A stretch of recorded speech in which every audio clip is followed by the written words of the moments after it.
Bedanya apa? Orang yang dikasih itu belum tentu disayang. Tetapi kalau disayang, mesti dikasih. Kalau tidak dikasih, tentu ada pertimbangan lain untuk kepentingan kita. Misalnya, anak kita baru kelas 1 SMP, datang, Pak beliin motor buat sekolah. Kita lalu menilai anak ini nggak ada motor saja, kadang-kadang jarang sampai ke sekolah. Apalagi dibeliin motor, bisa dari rumah berangkat ke sekolah nggak sampai. Tidak dibelikan bukan karena tidak sayang, justru karena sayangnya ada pertimbangan lain untuk kepentingan si anak. Tetapi kadang-kadang anak sendiri berpikirnya lain. Bapak katanya sayang, minta dibeliin motor saja tidak dibelikan. Dia menilai orang tuanya tidak sayang. Padahal justru sayangnya lalu tidak dibelikan.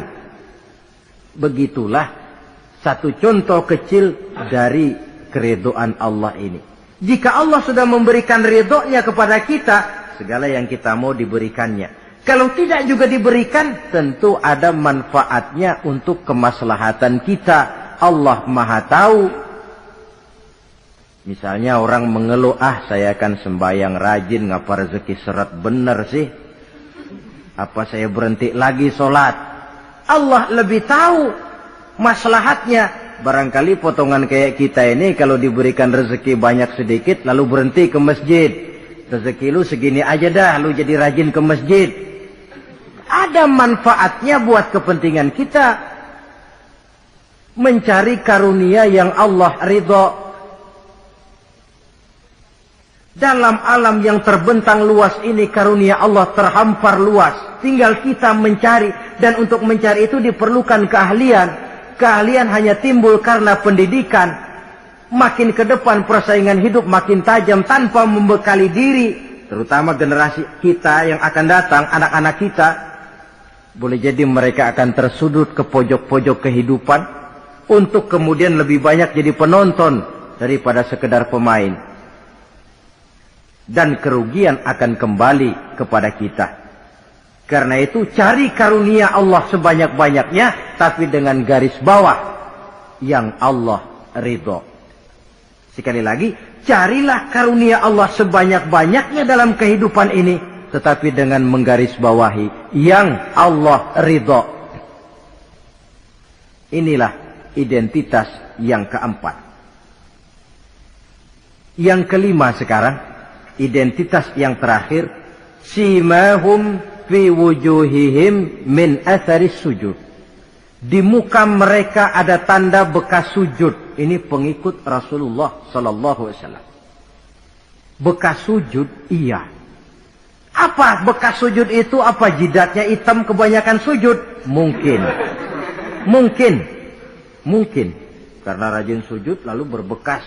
Boleh jadi. Tapi soal hitam di jidat sih gampang digosok-gosok. Yang terpenting atharus sujud di sini dalam bentuk sikap mental. Apa sikap mental yang saya maksud?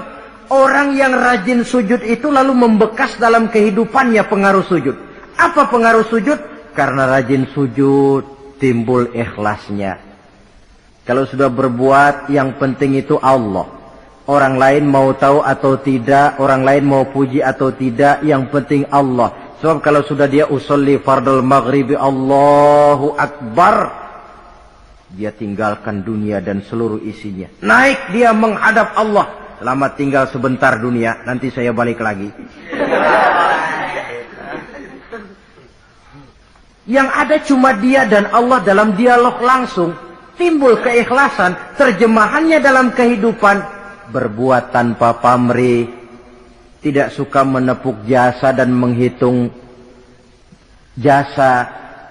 Sebab biasa orang itu kalau sedang perang tidak sempat ngaku jadi pahlawan. Tapi kalau perang sudah selesai, yang nggak kenal bedil ngaku pahlawan. Kalau perang sedang berkecamuk, jarang yang mengaku pahlawan. Kalau sudah perang selesai, masing-masing nepuk dada. Seorang yang ikhlas, seorang yang berbuat tanpa pamrih, dan ini pengaruh sujud dalam kehidupan.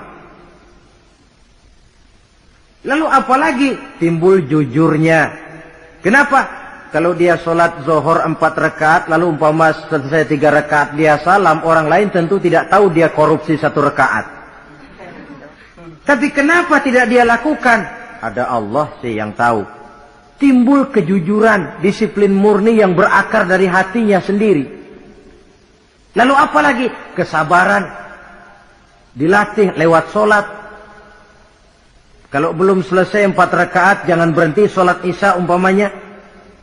Dan banyak lagi pengaruh-pengaruh atharus sujud. Ini di dunia. Di akhirat nanti kata Nabi, inna ummati ya'tuna yaumal qiyamah ghurran muhajjalin min atharil wudu. Umatku di hari kiamat nanti akan datang menghadap Allah dengan muka berseri-seri dari sebab air wudu. Mukanya bersinar-sinar karena di dunia rajin wudu. Sehingga barangkali di akhirat nggak perlu ngaku-ngaku kita. Ya Rasulullah, saya umatmu, tidak perlu. Rasulullah lihat sendiri, wah ini mukanya bersinar-sinar. Ta'ali ummati, umatku sini, umatku sini. Kalau di dunia rajin kena air wudu. Ya rajin wudu artinya kan rajin sholat. Masa ada orang wudu aja nggak sholat, kan model. Kalau muka tidak pernah tersentuh wudu, kalau muka tidak pernah sujud, teriak-teriak kita mengaku, ya Rasulullah, saya umatmu, ya Rasulullah. Kata Rasulullah, nggak ada umat saya yang dekil kayak sampean.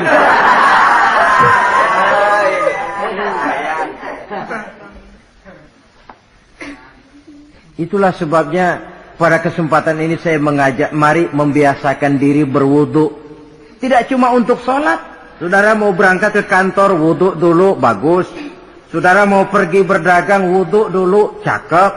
Saudara mau pergi kuliah, mau pergi sekolah, wudu dulu, bagus. Di samping kebersihan jasmani, juga kebersihan rohani. Tengok saja.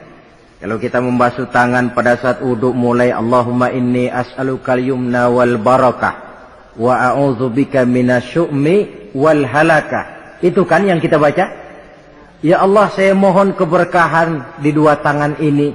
Supaya tangan ini kalau dibawa dagang untung, dibawa menanam lalu panen, dibawa berusaha menghasilkan rezeki. Dan saya berlindung kepadamu ya Allah, jangan sampai tangan ini membawa kesialan dan kecelakaan. Berlindung kepada Allah jangan sampai jadi punya tangan sial.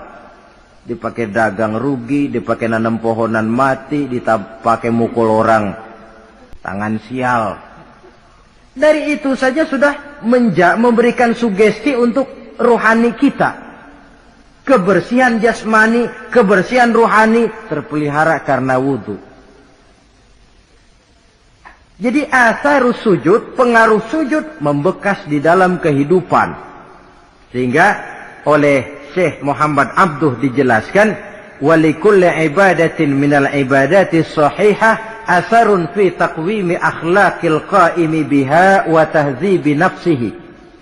Setiap ibadah yang dikerjakan dengan betul pasti mempunyai pengaruh yang nyata dalam meluruskan moral akhlak orang yang melaksanakan ibadah itu sendiri.